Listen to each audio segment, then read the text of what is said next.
Medical Amir заманбап жабдуулар менен жабдылган медициналык борбор. Биздин борбордон сизге керектүү дарыгерлердин баарын таба аласыздар. Ар кандай ооруларга карата анализ тапшырып, дарылансаңыз болот. Бизде үй бүлөлүк дарыгер, хирург, гинеколог, проктолог, травматолог, невролог, стоматолог, педиатр, терапевт, пластикалык хирург, флеболог, уролог, дерматолог, аллерголог, лор, ошондой эле клиникада геморрой, сүннөткө отургузуу, паховая грыжа жана пластикалык операциялар жасалат. Бала күтүп жаткан энелерди көзөмөлгө алабыз. Бүт ооруларга жана кош бойлуулук боюнча УЗИ өтө аласыздар.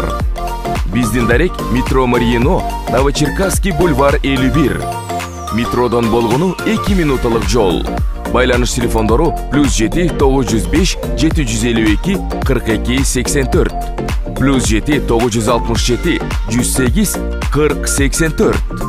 Ооруга асыл мекендеш.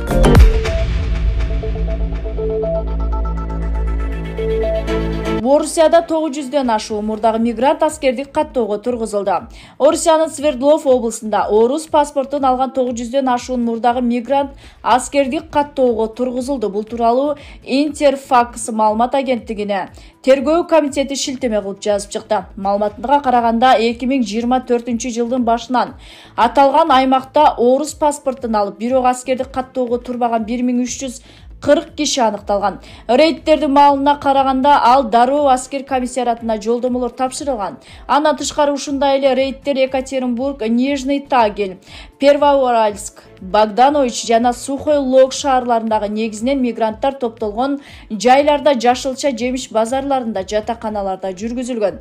Ошол эле маалда Ички иштер министрлигинин Москва боюнча башкармалыгы билдиргендей, соңку жумаларда рейдтердин алкагында 6000дей киши миграция мыйзамдарын бузуп жүргөндүгү аныкталган. Алардын 800дөйү өлкөдөн чыгарылганлыгы кабарланды. Ушул эле рейдтердин алкагында мурда издөөдө жүргөн 22 киши аныкталгандыгы маалым болду. Ал эми Красноярскийде полиция кармалган мигранттарга орус жарандыгын алуу үчүн Коргоо министрлиги менен аскердик кызмат өтөө боюнча келишим түзүүнү сунуштоодо. Ар бириңер Коргоо министрлиги менен келишим түзүп, ар бириңер Орусиянын жараны боло аласыңар, дейт полиция Ички иштер министрлиги жарыялаган видеодо. Крокус-Ситидеги кандуу калабандан кийин Орусиядагы борбор азиялык мигранттар күчөп кеткен. Ксенофобияга жана рейдтерге байланыштуу ишке эмес, көчөгө чыга албай калгандыгын айтышууда. 145 кишинин өмүрүн алган кол салуу үчүн Ислам мамлекети Хорасан тобу жоопкерчиликти өз мойнуна алган. Орус бийлиги кол салууга тиешеси бар деген шек менен 10дон ашык көп адамды кармаган. Алардын басымдуу бөлүгү теги тажикстандыктар экени маалым болду.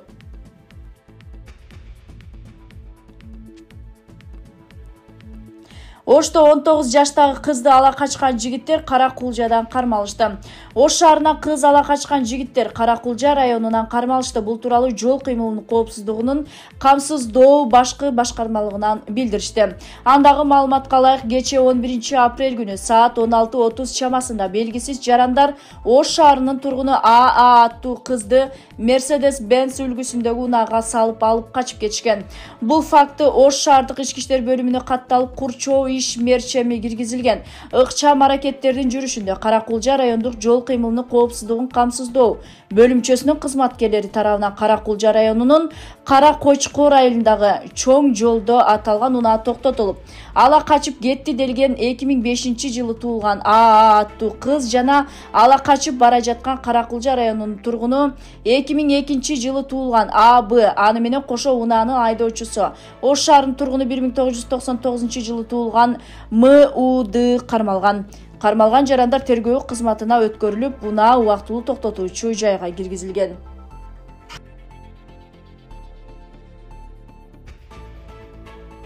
Москвада теракт жасоого даярданып жаткан Орто Азиялык жигит жок кылынды.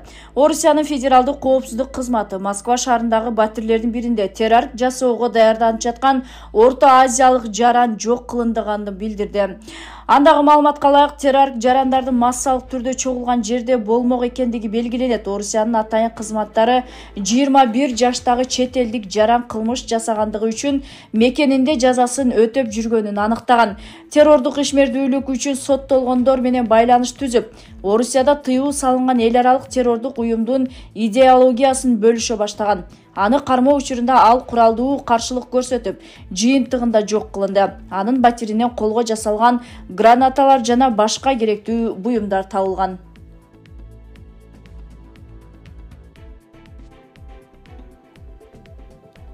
Россия космоско куралдуу принципиалдуу түрдө алып чыкпайт.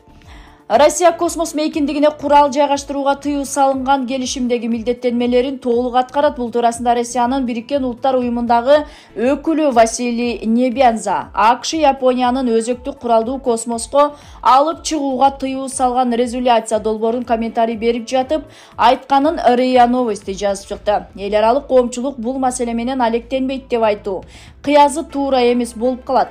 1967 космос мейкиндиги боюнча келишим кабыл алынбагандыгын, ага чейинки катышкан мамлекеттер үчүн ЖККны жапырт кыргын салуучу куралдар космоско жайгаштырууга ачык тыюу салынган. Россия бул документтеги милдеттенмелерин толук аткарат деген Небензя. Ал АКШ Япониянын резолюция долбоору аталган маселени саясатташтырууга багытталган деген пикирин кошумчалады. Небензя мындан тышкары Бириккен Улуттар уюмунун коопсуздук кеңеши космостогу куралды талкуулоо үчүн ылайыксыз аянтча экенин, себеби ага мамлекеттердин көбү катышуусу зарылдыгын айткан.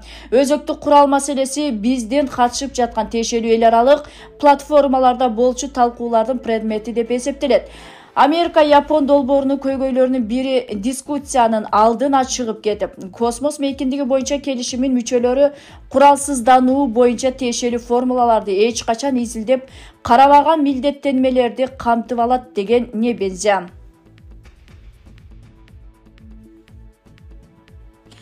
Камчыбек Ташиев дагы Шакиевдин аттарыбыз арабдашып орусташып баратат деген сөзүнө жооп берди. Негизинен жарашыктуу кыргыз-мусулман аттары эң сонун. Бул тууралуу бүгүн 12 апрелде Улуттук коопсуздук мамлекеттик комитетинин төрагасы Камчыбек Ташиев 7-каналга берген маегинде айтты. Маекте Улуттук коопсуздук мамлекеттик кызматынын жетекчиси коомчулукта кызуу талкуу жаратып жаткан Жогорку кеңештин төрагасы Нурланбек Шакиевдин тил маселесине байланыштуу сөзү боюнча өз оюн билдирген. Спикерибиздин парламенттин трибунасынан айткан сөзүнөн кийин коомчулукта ар кандай пикирлер пайда болуп, колдогондор дагы каршы болгондор дагы болуп бөлүнө баштады. Бүгүн эле президентибиз Садыр Нуркожоевич дагы өз оюн билдирди. Демек маселе олуттуу экен. Албетте тил маселесине келгенде терең ойлонуу менен мамиле кылышыбыз кажет.